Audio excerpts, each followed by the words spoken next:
ఒకటి శిరసును వేకువ వేటుకి నేలకు రాల్చిన దినకరుడు, జనగణ జంభణ జాగృతి దాల్చిన జాతకుడే అధినాయకుడు.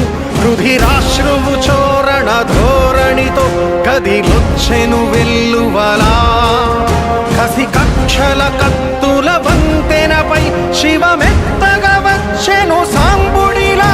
అదిగో అదిగదిగో నడిచే పిడుగదిగో, అదిగో అదిగదిగో చెడుకే భయమదిగో. శ్రీకర భీకర భూవరమై రణధీరత నింపిన శ్రామికుడు, భగభగ హింసను ధ్వంసము చేయగ అడుగిడెరా అధినాయకుడు.